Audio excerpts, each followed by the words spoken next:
loves! Gusto mo bang gumawa ng social na cake pero wala ka pang oven? Tara't samahan niyo akong mag-steam tayo. Ito ay chocolate cream brulee cake. Pero bakit natin siya tinatawag na cream brulee pero yung ibang kasama niya ay hindi? Mamaya sasagutin natin yan. At ito ang kanya mga sangkap sa ating base. Meron tayo ditong 1 cup of white sugar, 1 cup of brown sugar, at 2 pirasong itlog na large. Gagawa lang naman tayo dito ng moist chocolate cake as a base natin ngayon. Nilagay ko na dito ang ating 1/2 cup of canola oil, 1/4 teaspoon of iodized salt, at itong ating 1 teaspoon of vanilla. At sa ating dry ingredients, nilagay ko na yung ating cocoa powder, tapos itong ating all-purpose flour, baking powder, at baking soda. At salain natin ito. At sa ating liquid ingredients naman, meron ako ditong pinaghalong evaporated milk plus 1 teaspoon of vinegar.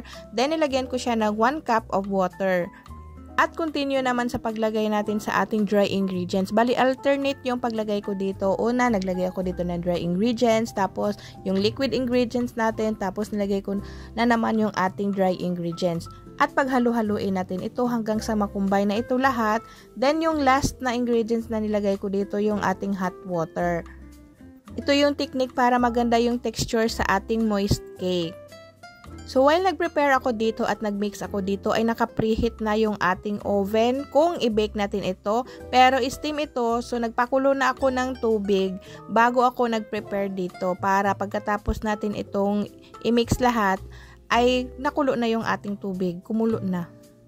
Sa isang recipe, ito lahat yung magawa natin. So, kumulo na yung ating tubig. Then, isalang na natin yung ating cake. Then, after kumulo na siyang mabuti, hinaan na natin ito kung lutuin na natin. Then, after 20 to 25 minutes, ito na yung ating cake. So, nag-toothpick test tayo para make sure talaga na luto na yung gitna. So, if ever na mabundok yung ating cake, dahil hindi talaga maiwasan na mabundok yung ating paggagawa, lalo na pag-steam, so ganito lang gawin natin, i-flat lang natin ito. Gamit lang ating yung kamay, syempre, para hindi naman siya pangit tingnan kapag lagyan natin ng frosting. At sa ating filling naman ay gagawa tayo ng custard. So, meron tayo ditong egg yolks, tapos evaporated milk, at itong ating condensed milk. So, paghalo-haluin muna natin dito, hindi muna natin siya ilagay sa ating apoy. Tapos, nilagyan ko siya ng 1 pinch of salt, vanilla, tapos, paghalo-haluin na naman natin. Tapos, ngayon ko lang na-realize na hindi ko pa pala siya sala. So, importante talagang salain muna natin siya bago natin siya lutuin para mawala itong buo-buo. So, twice ko siyang sinala. So, mas mabuti para mawala yung buo-buo nating cornstarch. Then, ilagay na natin siya sa ating apoy na napakahina talaga yung apoy natin para hindi siya masunog at hindi siya magbuo-buo. I-mix-mix lang natin ito hanggang sa maging sticky na. At kapag ganito na ang kanyang consistency, pwede na nating patayin ang apoy. Then, lagyan natin siya ng 1/2 cup of butter or margarine lang nilagay ko dito. Then, i-mix-mix ulit hanggang sa ma-melt na yung ating butter. At para hindi pale tingnan yung ating custard, nilagyan ko siya ng konting food color lang na yellow para ganito na ang kanyang hitsura. At i-mix-mix natin ito ulit. Para naman maging soft and silky siya tingnan, i-mix lang natin ito gamit ang hand mixer para maging smooth and silky siyang tingnan.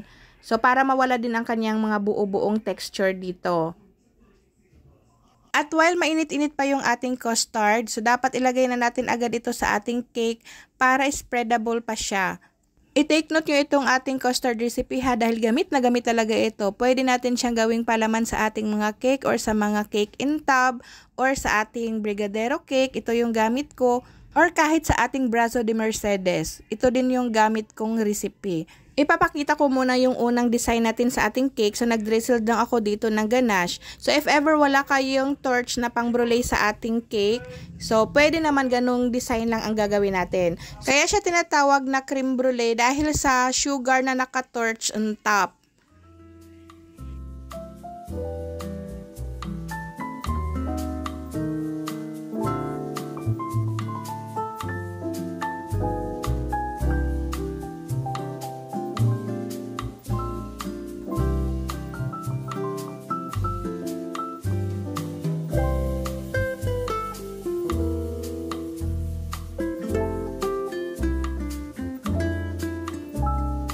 Kung wala kayong torch, pwede naman yung unang design yung gagamitin nyo or pwedeng ganitong design na lang. So, mag-tap lang tayo dito ng cocoa powder.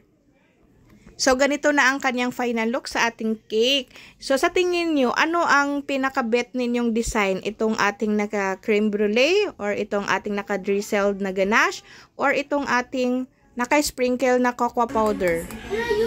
Hilom sagod! Hilom sagod! Hilom sagod! Hiloma sagod ninyo ako!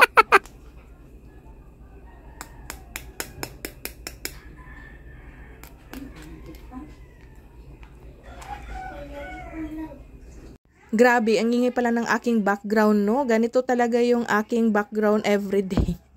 So, kaya ko sila pinatahimik para malalaman yun talaga na gaano ka-crunchy yung ating brulee sa ibabaw ng ating cake. So, mas maganda na i-ref muna natin ito para mag-set pa yung ating custard para mukha siya talagang, parang, anong tawag dyan? Leche flan. So, ito na yung ating cake. So, kapag niref siya, so kinabukasan, ito ang kanyang hitsura. Tumigas na ang kanyang custard. So, parang leche flan na talaga siyang kainin. So, i-try nyo na to.